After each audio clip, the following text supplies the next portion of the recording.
Hello. So today is 12th of August. I'm in London in my nan and granddad's house by myself, which is nice. I don't often get home alone, but yeah. So I got back from a 10-day Vipassana retreat yesterday, and I wanted to make this video diary just while the experience is fresh in my mind, just so I can look back on it really. And yeah, I'm going to make it public, I think, as well. Just, I think it might be helpful if anyone's thinking about going on the retreat or any other ones offered by Gwenka, old man Gwenka. Thought it might be useful. Someone might hear something and think sounds like something I want to experience. Also because I feel like I've gained a lot of insight and a lot of wisdom about myself. Things that I would like to hear from other people. I would have liked to hear beforehand from other people. Just to share that joy and that wisdom with other people, I think would be useful.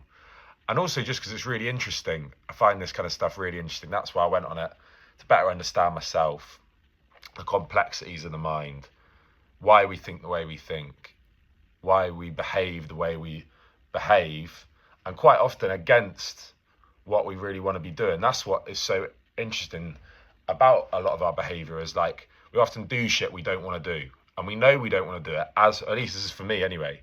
I should say I do shit I don't want to do, and I know I don't want to do it as I'm doing it, after I do it, before I do it, but I still do it anyway. Like, do you know what? And that to me is confusing, because it's like, who's the one doing it and who's the one wanting to do it or not wanting to do it? I got a lot of insight on that this week. So maybe someone else will as well. So the course itself, I went to the one in Stowmarket. It's a place called Dharma Sukari, I think.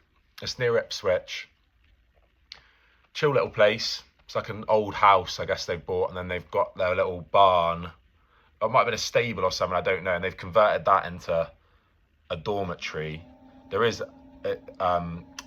another dormitory for the women who go on the course as well. The men and the women are kept separate for the duration of the course. They say to stop you being distracted, which I can kind of understand. I think it's possibly to stop people shagging. That's my perception of it, because one of the things you have to sign up to when you go on the course is that you won't be involved in any sexual activity for the duration of the course. I'm all just horny monkeys at the end of the day. I think probably you put people in a closed environment where there's nothing else to do. You can't talk, you can't look people in the eye, there's no stimulation whatsoever, and you're with people of the opposite sex. I think, or even for the same sex, you know what? It's a good point. Maybe, I suppose most people are straight, so that's probably why they've done it. But yeah, we are all just horny monkeys at the end of the day. They've got to keep a leash on us when we're there. I must say, I wasn't horny when I was there. I think like that level of deep work and healing, it's weird. You kind of like, it's quite a transcendental experience being in silence for that long and spending that much time investigating yourself. So it really made me not want to engage with a lot of the things that we maybe would consider make us all human. For example, I didn't want to eat a lot. I didn't want to talk to people. Actually, there's days I really did want to talk to you, but in general, I didn't want to go back and interact with the world in the way that I used to. I didn't want to drink. A few days I did want to drink. Same, cigarettes, cocaine, gear, all this stuff that to me feels like quite a hedonistic, animalistic thing to do when you're in this state of zen and a purified mind, a focused mind, and you've got this goal of integrated knowledge and understanding. Those things to me felt like they would lessen my vibration, and for that reason I wasn't interested. Now I'm on the outside, it's a different story. You're not in that controlled monk-like monastery environment. where you've got a singular focus and you're sat down 13 hours a day. So things are different now, of course. But there are subtle changes, and as always, we're always changing. It's not, no one has, this is the way I feel about anything, and that's the way it's going to stay forever. I'm rambling on. I can just see on the clock, it says I've been speaking for 5 minutes. That's nuts. So I'm going to get on with it. Anyway, so the course itself, it's 10 days. You turn up on the first day. You have this very light dinner, sign some paperwork, give your phone in a cute little velvet bag. They lock that away. Put your valuables in a locked locker, hand the key back in, make your bed, have dinner, boom, it's done. Silence, noble silence. That means no talking. That means no interacting with anyone. No thumbs up, no thumbs down, no like eye contact or nodding your head, nothing like that. There's no interaction. No, you're not allowed to distract. Well, it's not that you're not allowed to. It's frowned upon to do these things. They would tell you off if they saw it happening, but it's not like a school. They're not like gonna hit you with a cane or anything. They just explain it to you. This is why we've given you these rules. Please keep to them for the benefit of everyone. No like tapping like this or this kind of stuff. Just keep your stuff to yourself, basically, is the advice, which is a hard thing to do. Harder for some than others. Very hard for me, as you can tell with the amount I like to talk, natter all the time. So I found it really difficult. The reason they do that is because they want you to purify your experience. So you have to start to do these things. You have to say, while I'm here, I will not kill anything. That includes bugs, eating meat, all that kind of stuff. I will abstain from sexual activity, any sexual activity. Easy enough to do, makes sense for all this ascetic, that's ascetic, A-S-C-E-T, not aesthetic, as in the way you look, ascetic, monk-like behaviour. Lots of religions, cultures say that this is important for your spiritual growth. Look into it if you need to. Men especially, look into it if you need to. The chrism oil is real shit. It's real shit. So no sexual activity. Abstain from lying. That's the big reason that they want you to be silent. And that was massive. It was a huge eye-opener to me, having now come back into the real world, how much we bullshit all the time. Little things, not even like big lies about, my mate's an astronaut or whatever. It's just small exaggerations or small under-exaggerations where you're subconsciously just distorting the truth in subtle ways, really subtle ways. And or even through ignorance as well. You don't quite remember something, so you just kind of make it up as it sounds right, And that, what they would say, the Buddhists would say, is that this goes against Dharma. All of these precepts you sign up to, they go against Dharma. Dharma is the natural law of the universe, the way things are, things existing as they exist. When you tell a lie, you're distorting the truth of the universe. The universe, the Dharma of the universe, there is truth. There is the present moment as it happens, and that continues continuously, funnily enough. But if you lie, you're distorting that Dharma from where it was. You're taking it off its center line. And this creates a defilement in your purity as an incarnation of Dharma, of existence. And that makes sense to me. And it's true. We do exaggerate things all the time. All the time. And the first couple of days you sat down and you're realizing, because over the last 5 days, all these things you've exaggerated or lied about. And that's been a real eye-opener. I like to think I'm an honest person, I'm a truthful person, and I take great care with my words in general. I take great care with my words. And if someone asked me, I wouldn't say I'm a liar or I'm an untruthful person. I make a point of that in my life, to be truthful. To be true to myself, to be true to others, experiences we've shared, emotions we feel, all of that kind of shit. It's good to be truthful. Even if it seems bad, it's good to be truthful. But I was aware of how much shit comes out of my mouth. I mean, we're full of shit, all of us. We're full of shit. We want to make ourselves look better. We want to make other people look worse so we look better in comparison. I mean, it's complex. It's complex, and a lot of it's subconscious as well. The other things they want you to sign up to: abstain from intoxicants. Makes sense, clouds the mind. It's something you crave. It dulls your experience or elevates your experience in a way that isn't natural, you could say. Of course, things are natural. Everything is natural in its own way. But a lot of these religions have an idea of what is natural, what is pure, and what makes a healthy addition and unhealthy addition. Intoxicants, again, pretty unanimously the world over, religions will say don't consume intoxicants. There was another one they asked you to sign up to, and I've forgotten what it is.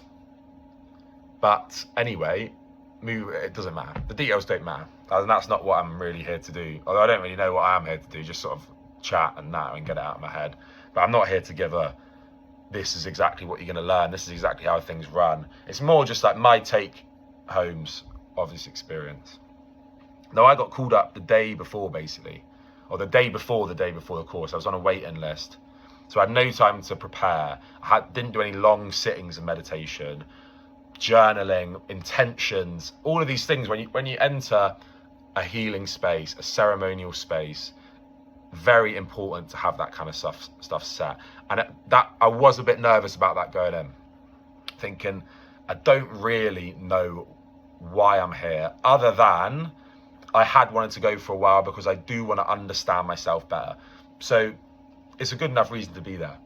That being said, I got asked on the Monday evening to go. On the Tuesday, we buried my grandmother, or rather she'd been cremated already. She passed away a few months ago, but we had a memorial in her local church, and then a service and some tea in her garden and that kind of stuff. So that was fresh for me. It was really fresh. And I underestimated, or rather hadn't even considered, I would say I was ignorant of how difficult it would be going from that space of grieving, being in a mentality of grief, and then going straight into isolation. I mean, that's one time that you really do want to feel connected to other people. And I struggled with that the first couple of days, just rebelling against this thing that I'd done, thinking, why have I done this? I am stupid. Is this some kind of like emotional self-harm that I've done, that I've like deliberately made this really painful experience more painful for myself? But actually, it has helped me massively with grief. Massively. Like, even in a way that is hard to even put into words, the impact that it has had on my perception of death and impermanence in general. But it was really hard, and that made it much harder. It made it much harder than it should have been. But healing needs to be done when you have a wound. And the deeper the wound and the fresher the wound, the more urgent the healing is. And that, for me, it's not a bad thing to put yourself through something that's difficult because you're in pain. And I think a lot of people, myself included at times, we have this mentality of, I've got a lot going on right now, so because of that, I'm going to avoid this difficult thing. Even on a small scale, I've had a bad day at work, I'm going to sit on the sofa, smoke a spliff, I'm not going to do my washing, I'm not going to tidy my room, because I need to chill, I deserve that, I'm owed that, I'm entitled to that. But that's an aversion at the end of the day. It's a craving for comfort, and it's an aversion to hard work, to discomfort. And that's not good for you. It can be okay in small doses, but it's not good for you in general. So I'm really glad I did it, and I'm really glad I stuck it out for many reasons, but for that reason as well. So really, I raw dogged it. I had no idea what to do. I raw dogged this course. And that was great. And it served me well when we did start learning the techniques. But it did make things more difficult as well. I didn't have that support, that understanding of what I was going into, what I was going through. I felt mental, honestly, because you go a bit crazy. Or at least I went a bit crazy. I know a few other people that I spoke to after the course also went mental. So yeah, the silence is fucking difficult. It's hard work. It serves a purpose, but it's hard. But more than the silence, it's the lack of stimulation. I don't mind not talking if I'm stimulated, right? I watch TV, I listen to music, sit there and chill, play video games. I don't need to be talking, but I'm stimulated. My brain has input. It has input, and we crave that so much as humans because we're busy. That's how we've evolved to live in the world, is to be industrious, to interact with the world at a high rate. And more so in the modern day, and a lot more so even in the last 10 years. I mean, I'm 27 and I've noticed a huge change. I've not been around a long time, but I've noticed a huge change. The level of distraction that we have, level of input. We have a phone in our hand, we have something on the screen, we have music playing. I mean, I'll watch a film and I'll be on my phone talking to 2 or 3 people at the same time. Or I'll be playing a video game, I'll have a podcast on at the same time, and I'll be thinking about something completely different. I mean, and that's absolutely mental, the level of distraction we experience. The way I was thinking about it was, the mind's, it's like, we have this stream of consciousness, river of consciousness flowing through the mind. And it's not, you look at one moment in this stream and you think it's this continuous stream, and that stream's always there, but it's not. Your consciousness is one bit in this stream, right? And it's changing all the time. It's never the same. It's like they said in one of the discourses, like the human life is like a candle flame, and it looks like the flame is the same flame and it's moving, but in every single moment it's a tiny explosion of another flame. And it's the rapidity of processing that makes it seem like this one fluid entity, but it's actually multiple incarnations. And that's the same with your consciousness, is you have this stream and you have this place where you interact with consciousness on the level of time. And if you have all these distractions, it's like having a water wheel in it, right? And it's constantly changing the current, and it's like throwing rocks in, or logs or obstacles into this stream, and it's going to change the way that the current interacts at this moment of experience. And you take all that away suddenly, and quite brutally, in fact. They just say it's 8 o'clock, you're going to bed in an hour and a half, noble silence has started, and that's it. 10 days, well, in fact, it's 10 days later. You can break the silence, and you don't have any distraction, so your brain goes into overdrive. And the most anxious, intrusive thoughts you can imagine. Like, really uncomfortable ones, nasty ones, for me anyway, of how dare this person say that to me? How dare I say that to this person? Who do they think they are? Who do I think I am? Like, aggressive thoughts that I don't think that I have these on a day-to-day basis. But I had them en masse when I took away all these distractions. Really feeling sorry for myself as well, like people who haven't wronged me in any way, or maybe they have slightly, but not to a massive degree. Even one of my really close friends, who might be watching this, we spoke about it already, and we had a good giggle about it, didn't message me on the day of my nan's funeral, and I didn't really think anything of it. And then when I'm in this space of no distraction, I'm thinking, fuck her, like, that's really, like, how could she do that to me after everything I've done for her? You know, which is like it's a very twisted and perverted way of thinking. But that's the brain, the ego goes into overdrive, and it's in rebellion against that the peace and the quiet and the space you're creating, because it doesn't like it, because it's not used to it. So, and this is the thing, like with my friend not messaging me, that the amount of love and action that we've given each other in the very short time we've known each other, a year, just over a year we've known each other, the amount of love and action that we've given each other, it would overflow any small slight like that, like a tsunami overflowing like a tiny little sapling of a tree. It would just rip it up. The amount of love and attention, just rip it up by the roots. But I got fixated on this for a good couple hours. I was thinking, when I come out of this, I'm gonna sit her down and have a word with her. You know, tell her if we want to be friends, you can't do that kind of stuff. I mean, this self-pity and resentment, it just goes into overdrive. You experience a lot of it. So that's why the first 4 days they teach you this technique called Anapana. Only just starting to talk about the meditation after, what does that say, 21 minutes. Bloody wow. Probably no one is going to watch this now. That might be for the best. They'll see the timescale on it and they'll just say, fuck that, the guy's gone loopy.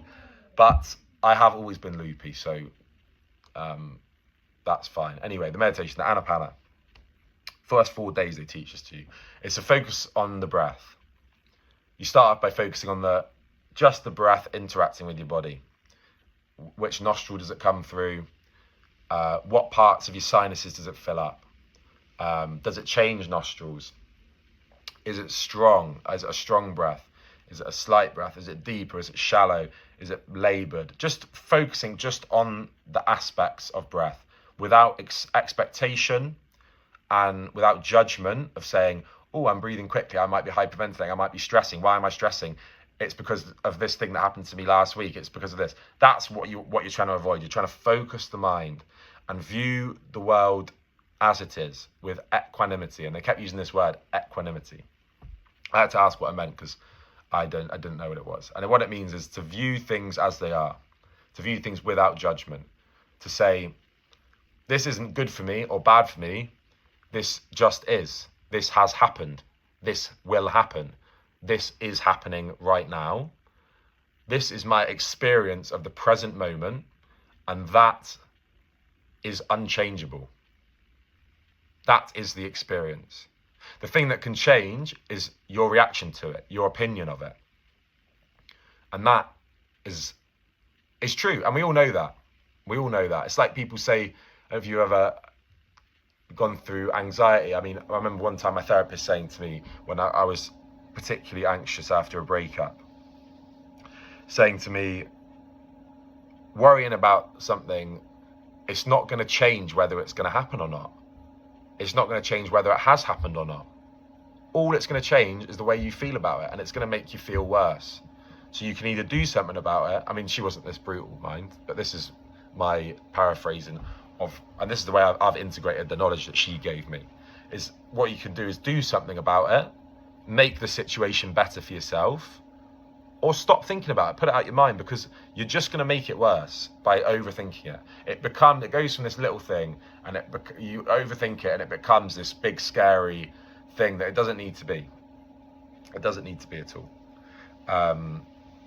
So yeah, the Anapana, it focuses your mind. It teaches you equanimity and focus. And they say that with the Vipassana, these two things are the most important things. The focus and the equanimity, they need to be in balance. And if you're really focused on the mind, but you're not viewing it equanimously, there's judgment there, you won't get benefit out of the practice. And if you're viewing it with equanimity, you're super chill, but you can't focus, you don't have the attention to stick with the practice, you won't get anything out of the practice. Or maybe you will get something, but it won't be as good as it could be. So I worked hard at this focus because I was having some really uncomfortable thought patterns. My brain was just all over the place. And obviously the ADHD, like, I'm hyperactive as fuck, and I love that about myself. But that made it, I had to work really hard to get to a place where I could sit down for like an hour minimum and not have my brain just over here, over there, over here, over there. And I'm really, that was great. It was great for me. And then because I came into this with no expectation, because I hadn't had time to plan, it was a last minute thing. I also came into it with a massive amount of equanimity, I think, and that really helped me. So I didn't have an expectation. I didn't want this or not want that. I just came in. I was like, I'm here. I'm just gonna sit down and do the best I can, because I have a feeling it's gonna be good. I had a gut feeling. I went with it, and it was fantastic. So the Anapana, you do that every day. They slightly narrow your focus. It goes from sensation of the breath to the feeling of the breath in your nostril, the feeling of the air. Is it hot or cold as it goes in and out? Then they narrow it down to this triangular area here, just the breath in there and the sensation of the breath on your skin in this area, and what does it feel like. And then on the last day they narrow it down to just this area above your top lip.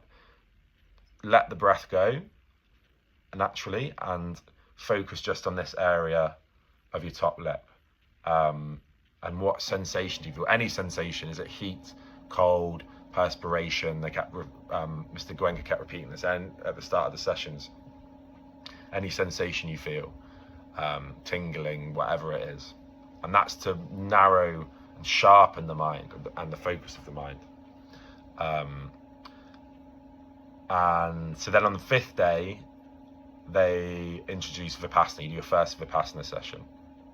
It's a 2-hour sitting. You sit down for 2 hours and meditate, and that alone it creates it's a physical difficulty in doing that. It really is. This session for me was my big breakthrough. This was where I got my download. This is where I got my knowledge integration. A few other bits beforehand, a lot of benefits from the Anapana as well, and also just from the isolation. I think I had benefits, but this first 2 hour session was where I got my biggest takeaway. And if you told me going into it that this was what was going to happen to me, and you told me it's going to take 40 days, I would have done it. I would have taken your hand off, honestly, because it was a pretty groundbreaking experience for me. So you sit down. I don't remember much of the session, to be honest. I don't really remember much of what was said, the technique, how it was explained. I'm also not a meditation teacher, and I don't want anyone who watches this to take what I've said and try and recreate it, because I've done this for 10 days. Well, actually, it's less than that, because they taught it on the 5th day, so it's 5, 6, 7, 8, 9, and then yesterday. So I've done this for 6 days. So don't take this as a practical way of doing it. But you scan your body, basically. It's a body scan, which I'm sure many people have done before. I heard some people on the course saying they were disappointed because, we've done this on Headspace or whatever.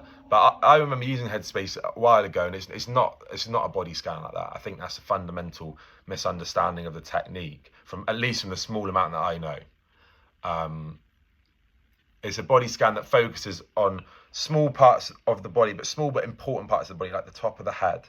And you focus just on the sensation on the top of your head. And then you bring your attention slowly down in this sort of wave-like pattern through the entire skull. And as it moves down, you start off with it quite big. They said so you do it like this, boom, boom, boom, boom, boom. And I only learned this afterwards, because the actual first session where they taught it, I was in another space entirely. Or I was inside my own body. That's what I would say. It was an into body experience, not an out of body experience. It was an into body experience. So I was viewing things with this. It felt like a hair tie, and I could move the hair tie with my mind freely over my body, and then I could jump it to an arm and go up and down, and everywhere it moved, I could feel the vibration of my body, which apparently is the vibration that we all experience on an atomic level at all times. And I started off, I had blind spots, I think. That's what they call them. I couldn't feel anything. And I remember having them here on my arms and parts of my back as well, and on my chest. And I could move this band over it. And if I found a spot where I couldn't feel it, I could just roll it back and forward, boom, like that. At any pace I want, like kneading out a muscle. That's what it felt like to me. Instinctively, like kneading out a muscle when you've got a knot or something. And it put me into a very deep state of meditation, very deep. And I've only been in that space a few times before, once in a sound bath and once while sitting with a plant medicine, where your perception of time it's not that things go quickly or slowly, is that your perception of time disintegrates because you're in that deep state of meditation. And it was a 2-hour session. It could have been 5 minutes.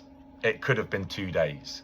My perception of time, the way it felt to me was that we started within 5 minutes. Mr. Gwenka does the chanting. Within 5 minutes, that's when my perception of time goes. And then I have this experience throughout the lesson, and then I come to and it's over. And I'm not even come to, it's not like I'm like, whoa, and I wake up. It's just, it ends. I have this experience outside of my understanding of time, my perception of time, and then it ends. That's maybe really confusing to a lot of people. It's quite confusing to me as well. And I've experienced this twice before that now, and it is very hard to explain. And I do hope some people who see us understand it. My perception was this, that I could see very clearly flashing lights in my vision, blue and yellow flashing lights, in circles like target, but made out of little dots, and then the dots had trails on them. So it made a kind of sun, but with circles like that. Like a target sun, blue and yellow alternating, but also moving and swapping the way they were alternating. And then but it's flashing off and on really quickly, bum bum bum bum bum bum bum bum bum bum bum bum bum, and it felt like this energy was coming up from underneath me, through my spine, or in front of my spine, I should say, through my chakra system, and then it hitting. It's like I could see this going past my eyes and then shooting out the top of my head in this kind of vortex, which is fucking cool as fuck. At the time, equanimity. I think if I had clocked out of it and been like, whoa, I'm experiencing like the processing of energy that we all experience and as electromagnetic beings, I would have been out of the meditation. I would have clicked out like that. But I didn't have that perception. I was so focused in the zone that I was just like, this is an experience that I'm having now in the present moment.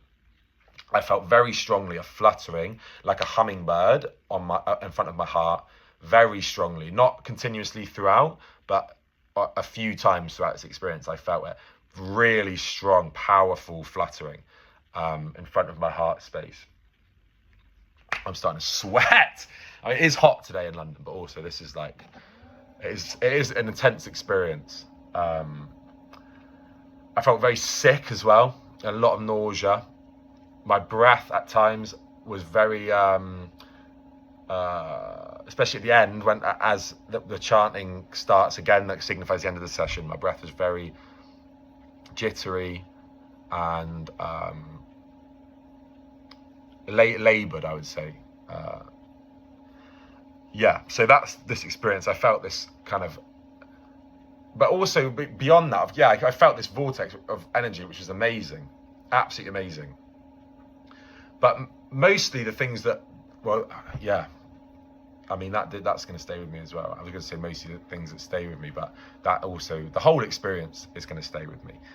But I could feel on a molecular level, an atomic level maybe, the vibration of every part of my being, like my organs, my lungs, my throat. I could feel the blood pumping around my body, and the way it interacted and spread out through all these veins, and then how the energy from that blood, which I guess is plasma or something, is then spread out through our body, and that creates these vibrations. And it was powerful vibration, very strong, particularly in my hands and my face and my neck as well, very strong, and in the lower parts of my legs, particularly like my forearm, my hand, my face, around here, very strong, like that. But like it's like electricity, I guess, is the way to describe it.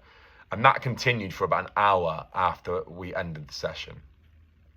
which is wild to me. I felt like I could be like Darth Sidious, like shoot fucking lightning out of my fingers, like ah. Although I guess whatever the fucking Jedi version of shooting lightning out your fingers is, because I'm not a Sith, not a Sith. No red lightsabers, as Max would say. Yeah, so then we come out of the session. It takes me a while to kind of get up. I didn't want to get up, and I kind of wish I hadn't in a way, because I think I could have stayed there and interacted with some more deep healing if I had done. But I didn't know what had happened. I didn't know what I was like, well, it's over? Like, what do you mean? I thought we were sitting here for 2 hours. So everyone gets up and leaves, and I sort of stumble up, and blood's coming back to my body, because you've been sat cross-legged for 2 hours. I did move my legs a few times, I think, because when I came to, one leg was kind of out, like I wasn't still in the lotus, one leg was kind of out a little bit. But I had basically been sat still for 2 hours. And yeah, I went outside, everyone's kind of shuffling out of the hall. I felt a bit bad, because I did actually push through, like cut the queue and push through people to get outside, but I was just like, what the fuck? Got outside, sat down on a little log they've got outside the hall, and immediately burst into tears. It was a deep, deep sadness, a really deep sadness. Yeah, it was really intense. I haven't felt a sadness on that level I haven't allowed myself, I should say, to feel a sadness on that level for a long time. I cried for a long time, I think probably 20 or 30 minutes. I wanted to add in at this point in the video something that I really did want to share, which is that when I cried, I felt so much shame about having it seen by strangers. And I had this impression of these blokes, which is totally wrong, because they're all there to do this retreat, same as me. They're all into the deep work. They're emotional beings, like we all are. They don't have these big constructs of masculinity that to cry is to be weak. But I felt shame, and people left me alone. They saw me cry, and they moved away, and I felt that was because they were ashamed of me. And it was bullshit. That was pure fear. And I want to share that with any bloke who has anxiety about showing their negative emotions. Real men will care for you. They will hold you. They will witness your pain, and they will help you to heal. And I experienced that afterwards. The amount of blokes on that course who came up to me, didn't know my name, we haven't said a word to each other, and they said, I just wanted to say that, like, I saw the healing that was done for you, and I saw you crying, and it was beautiful, and it was great to witness, and it helped me feel more comfortable with my emotions, and I wanted to hold you, and I wanted to give you a hug, and put an arm around you, and just let you know that you weren't alone. And it's beautiful, you know? It's really beautiful. It's given me so much hope for masculinity, because there's so much negativity about it, particularly with our generation. So much negativity about it. And masculinity is beautiful, and it's powerful, immensely powerful. It's a foundation that built the civilization that we live on now, you know? And it's got a lot of issues. Fuck me, it's got a lot of issues, but there is a lot of hope out there for men, and we've all got to work very hard to keep that alive, and to do better, and to be better. And that goes to women as well. It goes to all of us, but regardless of your gender identity or who you are, we all have to do better to be pure expressions of our divine selves. And it needed to come out. And I don't know how it did. And that you learn some more about the technique as the week goes on. But it's hard when you experience things that way, because you haven't experienced, then someone says something, it's like you want to pick things out of what they're saying that will validate your experience, right? And I think that does cloud the purity of your insight. But some very deep healing happened to me, and that's all I can say. And I don't really know how else to understand what happened there. That I reconnected, I witnessed my body, I witnessed my entire physical being and my energetic being. I felt my entire energetic being. And witnessing yourself allows trauma to come to the front. And if you witness trauma, you process trauma and you heal from it. And that's exactly that's like the basis of modern psychotherapy, is that you have to witness repressed traumas. You repress things to protect yourself, and you need to air them out. And this meditation technique, obviously, based not just off me, but off the thousands, if not millions of people who have done it over the years, it works. That this is a way of healing, a way of deep healing, truly deep healing. I haven't had experiences of deep healing where it's so obvious that the healing's taking place. I haven't had that from therapy sessions that I have aired things out, and I have had my trauma witnessed in the material, verbal way, in a safe space with a professional. And this was a safe space with the best professional for understanding you, and that is you. And it's the safest space that exists for you, and that is inside your own self. And that, I think, is why this technique is so powerful.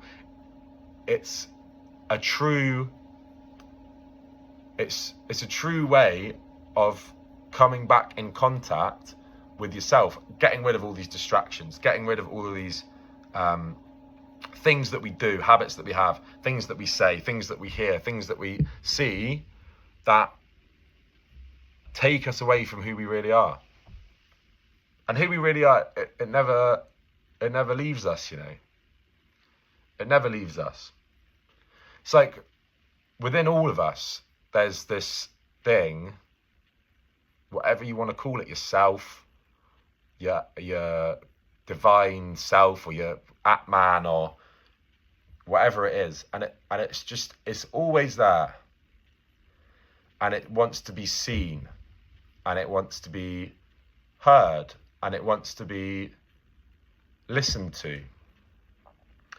And it's like everything you ever need to hear when you're going through something, everything you ever need to see, everything you ever need to feel, that exists within you at all times. And all you've got to do to heal, to truly understand yourself, is to cut out all of that bullshit and listen and feel and get out of your own fucking way, basically. Because we're choosing to disconnect from ourselves. We're choosing to disconnect from who we really are. And that is monumentally fucked up, if you ask me. And it's an issue that I've had with myself, with our society, with our culture, is that we are continuously choosing to disconnect from things that we know we should be doing, and that we know that we are, We know that we should love other people, and we constantly choose to love ourselves. I've not got an issue with self-love. Self-love serves you until it doesn't, until it becomes an obsession. And you'll know what I'm talking about. It's great to love yourself, but you have to love other people with that same level of love. The two things have to be in whack. You can't love yourself and then say, I love myself, and then you see someone walking down the street wearing something you don't like, and you say, ew, disgusting. What are they thinking wearing that today? Or anything like that. That's just one example that I see a lot. Or, I don't know, someone likes hyperpop you like techno. You love techno and you love the way that you love techno. Someone else likes hyperpop and you're, oh, that love has to be universal. It has to be expressed universally, or it doesn't serve you. In fact, it's the opposite. It's a disservice, not just to yourself, but to all of our experiences as human beings. And we constantly choose to disconnect from ourselves like that. Yeah. I kind of lost my train of thought there.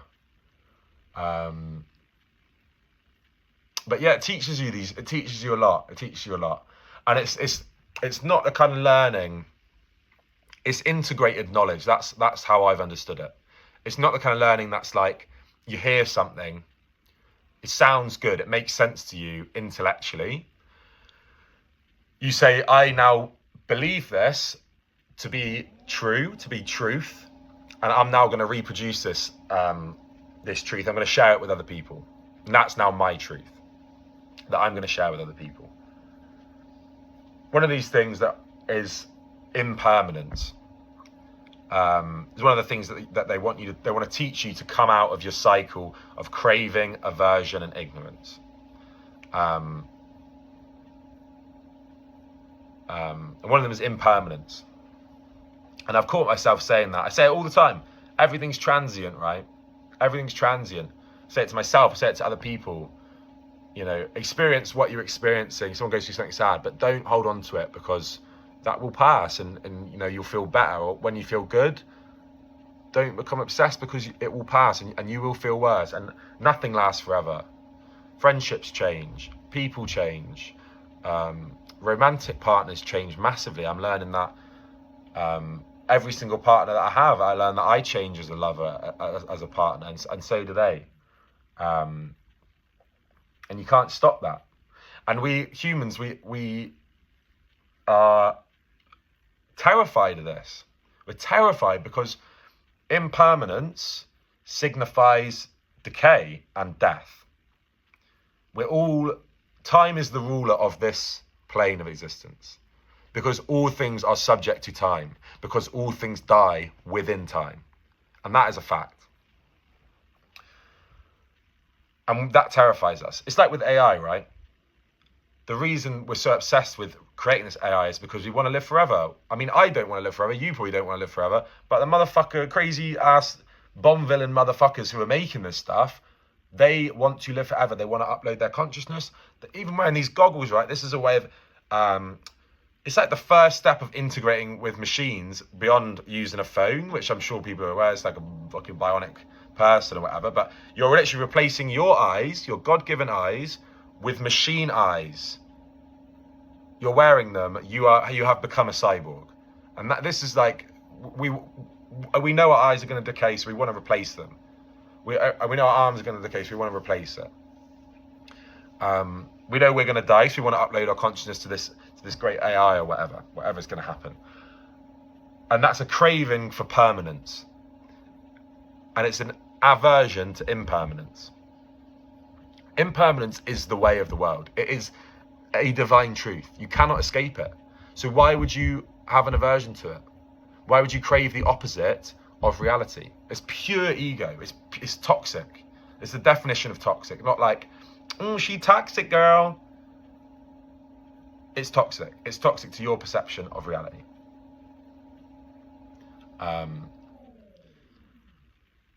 You hear it with romantic partners, right? I want stability. I want consistency. That you cannot physically have that. I cannot have that, because everything is moving, changing all the time. But that's what we want, right? Is we want someone, or you say, like, who's going to provide that level of stability and consistency, because it makes us feel like we're not all getting a little bit closer to death. This is just my opinion. You hear it, you know, I saw this guy on the tube, you know, and I saw him and time stood still. And that's this divine, beautiful, romantic thing to say. Time stood still. It took me away from my understanding as a human that I will die. My present understanding transcended my understanding of morality, and or maybe I haven't mortality is. I haven't explained that well, but I hope it makes sense. And the way they teach you impermanence is, or not even that they teach you, but the way you learn, the way I learn impermanence is that you feel the vibration of your body. Every atom is vibrating constantly. Every molecule's vibrating. Your blood's moving, your heart's pumping, your lungs are going in and out. Your brain has all this shit. Your brain moves as well. Your brain fucking moves. Even when you got your eyes closed, your eyes are moving. You've got your mouth closed, your tongue's moving. You have an itch. And if you itch it, maybe it goes away. But if you leave it, it goes away. You get a stabbing pain in a muscle that's cramping. And yeah, you can stretch it out, and that's movement, and that will stop it. Or you can observe it with equanimity, and it will go away as well. Everything is impermanent. I'm impermanent. Like that candle flame, we're constant incarnations of the present, of ourselves in the present moment. The second thing I want to teach you is suffering. That suffering is unavoidable. And it is impermanent. It's impermanent, but it will always come back. That's what they want to teach you. And that is true as well. They teach you that but by making you sit for long periods of time. And you feel a lot of pain,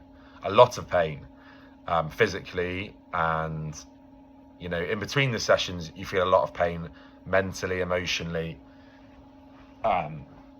intrusive thoughts and feeling like you're mental and all this sort of stuff.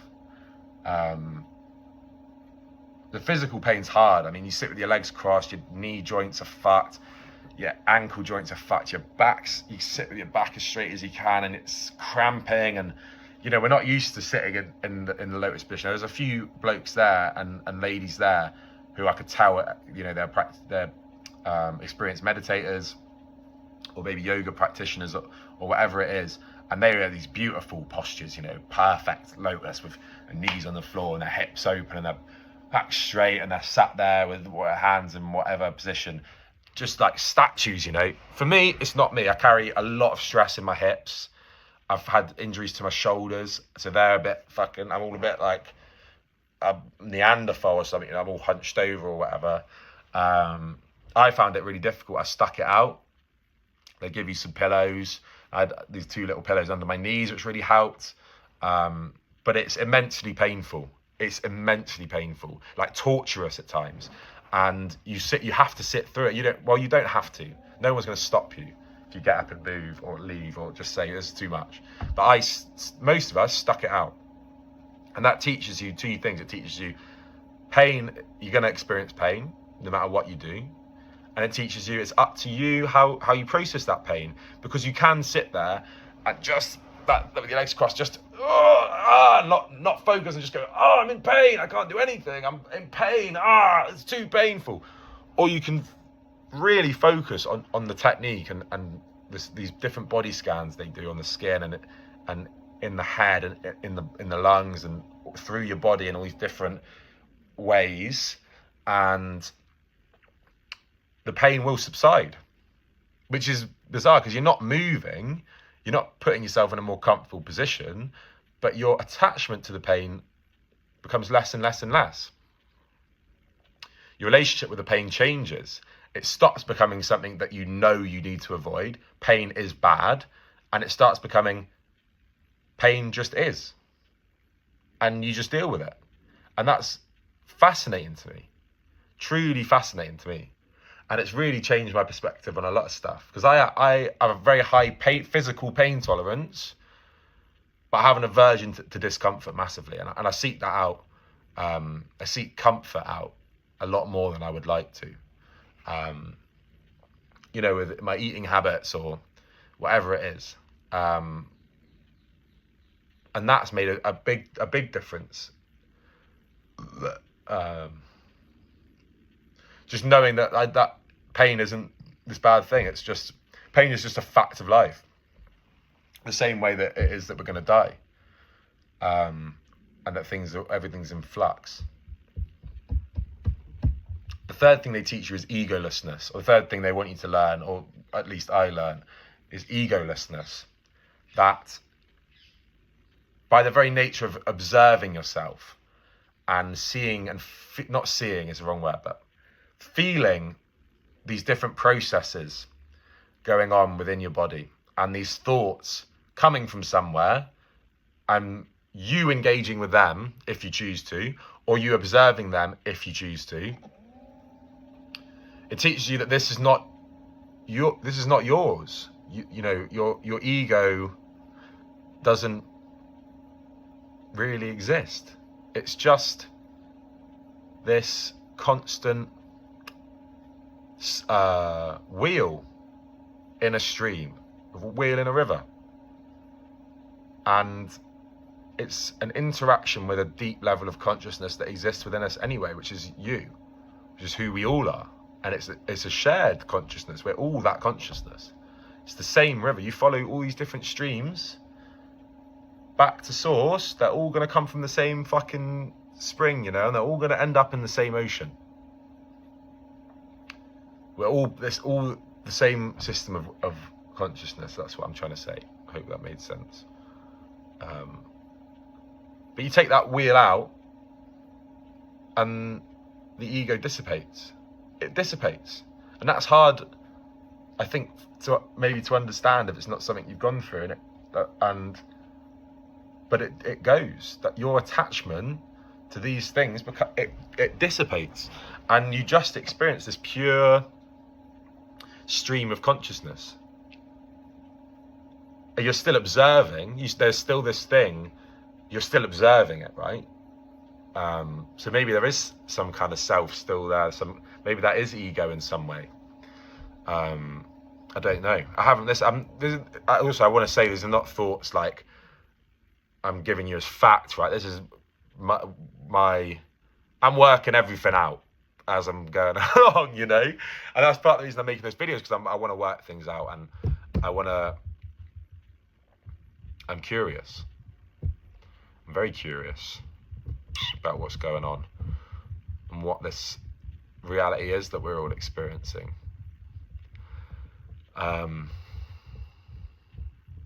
So yeah, I don't know. Stream of consciousness. It's there, and you can experience it without the ego. Who is experiencing that consciousness? Because I mean, we are not. That's interesting, because we're not the stream of consciousness itself, it seemed like to me, but we are experiencing it separated from attachment to the material, temporal existence.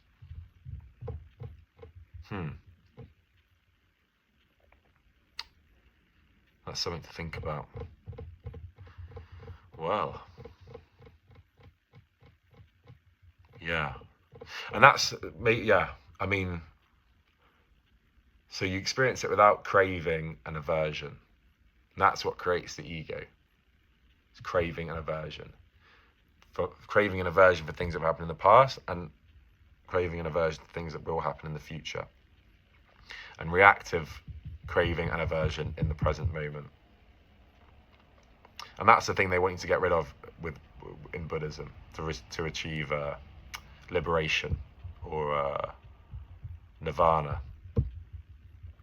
And ignorance as well. They want you to get rid of ignorance. And that's great for me, has been this understanding of ignorance. Not as like, oh, you're ignorant, right? But we all experience ignorance when we filter reality through our ego.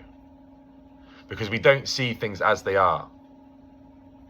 We see a perception of reality that is our own, but it isn't necessarily seeing it as it is. And that's why two people can go through the same experience with each other and come out with totally different perceptions of what happened, right?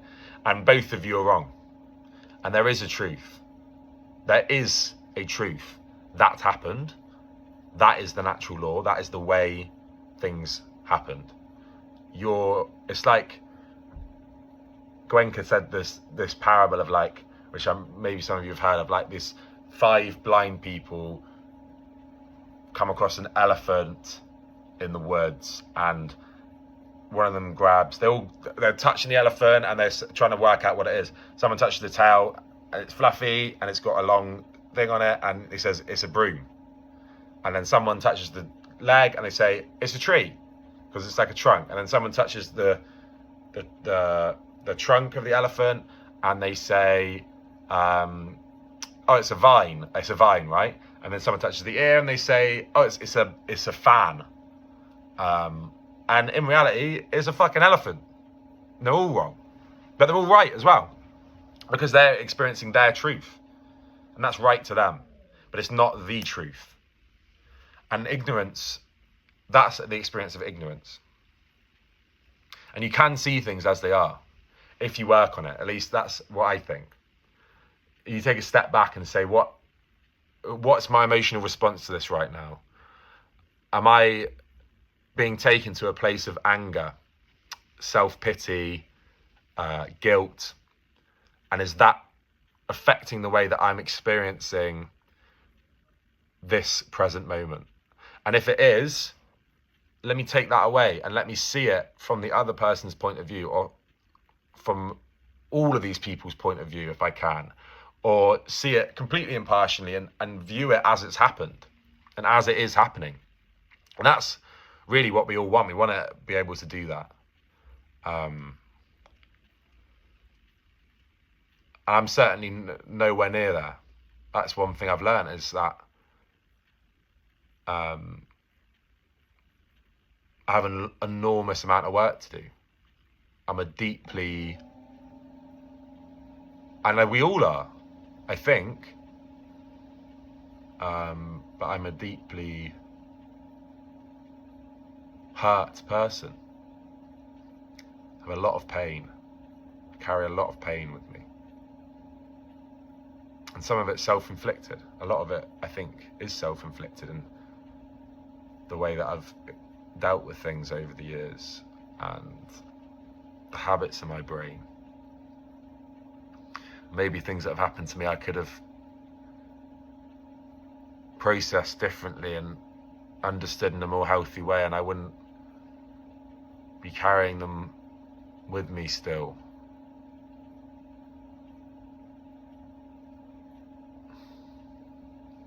But we can all get there, I think, with the hard work. And this Vipassana, I think, it's a way of doing it. It's definitely a way of doing it. I'm going to try and stick at it. For someone after the course said that if you do something for 40 days with determination, you'll create a habit. So I'm going to stick at it for 40 days. It was hard this morning and last night, but I did 30 minutes each time. He said you're supposed to do 2 hours a day, hour in the morning, hour in the evening, but I managed 30 minutes last night, 30 minutes this morning. So maybe I'll sit for longer this evening, but I'm just going to commit to doing it twice a day. That's going to be my commitment. And I might go back to serve as well on one of these courses, because to serve. But yeah, on one of these courses, because they need chefs and gardeners, and I've done both of them. And I just would like to give back. I really would like to give back, because I have received so much knowledge and